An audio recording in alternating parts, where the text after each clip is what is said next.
இன்றைக்கி நம்ம பார்க்க போகிற படம் வீடியோ கேம் கேரக்டர்ஸ்க்கெல்லாம் உயிர் இருந்தால் அதுக்குன்னு ஒரு உலகம் தனியாக இருந்தால் அது என்னெல்லாம் பண்ணும், எப்படி இருக்கும் அப்படிங்கிறத பற்றின படம் தான் இது.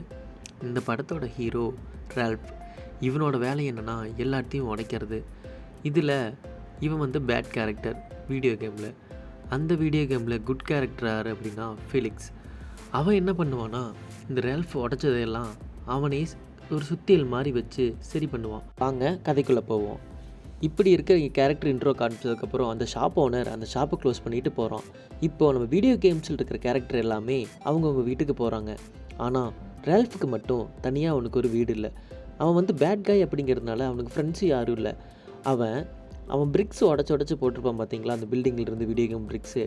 அந்த பிரிக்ஸில் தான் அவனோட வீடு. அவனே போய் அவனுக்கு ஒரு வீடு ரெடி பண்ணி அது பிரிக்ஸையே மேலே போற்றி அவங்கே படுத்துக்கிட்டு ஃபீலிக்ஸ் வீட்டையே பார்த்துட்ருப்பான். அவனுக்கு பேட் கையாக இருக்கிறது கொஞ்சம் கூட விருப்பம் இல்லை. இப்படி போயிட்டுருக்கும்போது தான் ஒரு நாள் பேட் கைஸ் எல்லாருமே சேர்ந்து ரால்ஃபுக்கோட மீட்டிங் வைக்கிறாங்க. இதில் ஒருத்தங்க அவங்களோட எக்ஸ்பீரியன்ஸ் பற்றி சொல்லிகிட்ருக்காங்க. அப்படி சொல்லும்போது ரால்ஃப் இருந்துக்கிட்டு எனக்கு பேட் கையாக இருக்க பிடிக்கவே இல்லை, எனக்கு ஒரு ஹீரோ மாதிரி இருக்கணும், எனக்கு மெடல் வாங்கணும் அப்படிங்கிறது ஆசை அப்படின்னு சொல்கிறான். அதுக்கு பக்கத்தில் இருந்த ஜோம்பி எழுந்திரிச்சு அது உனக்கு கனவுலம் கூட நடக்காது அப்படின்னு சொல்லுது. இது கேட்ட உடனே அது பக்கத்தில் இருந்த ரால்ஃபோட ஃப்ரெண்டு ஏன் அவனை அப்படி சொல்கிறேன்னு சொல்லிட்டு அவனோட இதயத்தை பிடுங்கி வெளியே எடுத்துடுறான். அதில் வீடியோ கேம் கேரக்டர் தானே, அதனால் அதுக்கு ஒன்றுமே ஆகலை. இப்படி மாறி மாறி எல்லோரும் நல்லவனாக இருக்கிறது தப்பு இல்லை, கெட்டவனாக இருக்கிறது தப்பு இல்லை அப்படின்னு பேசி முடிச்சதும் அப்போவும் நம்ம ரால்ஃபுக்கு மனசு கேட்கல. ஒரு வழியாக எல்லோரும் ஒட்டுக்காக எந்திரிச்சு நின்று கை கொடுத்துக்கிட்டு நம்ம வில்லன்கள் தான் பெஸ்ட்டு அப்படின்னு சொல்லிட்டு ரூமை விட்டு கிளம்பி போயிடுறாங்க.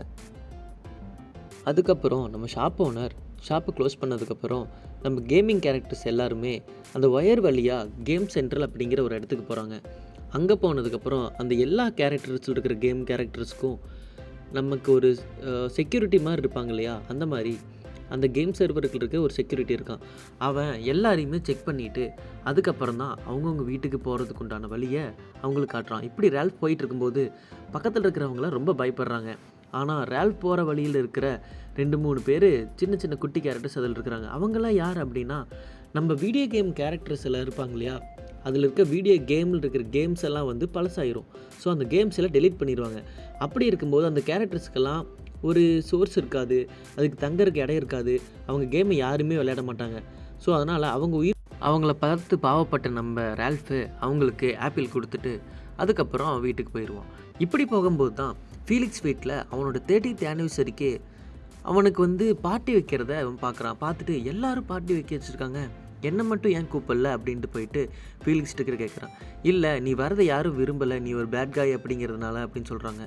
இல்லை பரவாயில்ல, அப்பவும் நான் வருவேன் அப்படின்னு சொல்லிட்டு நம்ம ரால்ஃபு அவன் சொன்ன பேச்சை ஃபீலிக்ஸ் பேச்சை கேட்காம உள்ளே போகிறான். உள்ளே போனோடனே அது மேலே இருக்கிற செவரெலாம் இடிஞ்சு ஓடிது விழுகுது. இவங்க இருக்கிறவங்க யாருக்குமே ரால்ஃப் உள்ளே வருது பிடிக்கல. இருந்தாலும் ரால்ஃப் கேஷுவலாக அவன் பாட்டுக்கு அந்த கேக் வச்சுருந்த இடத்துக்கு போகிறான். அங்கே போனதும் எல்லாரும் ரால்ஃபை தூக்கி கீழே வச்சுருக்காங்க. ரால்ஃபு கீழே இருக்க வேண்டியவன் இல்லை, நானும் மேலே இருப்பேன்னு சொல்லிட்டு அவன் பொம்மையை எடுத்து மேலே வைக்கிறான். அப்போ உடனே கோவப்பட்டிருக்கிறவங்க அங்கே இருந்தவங்கெல்லாம் அந்த ரால்ஃப் கீழே தான் இருக்கணும்னு சொல்லிட்டு கீழே எடுத்து வைக்கிறாங்க.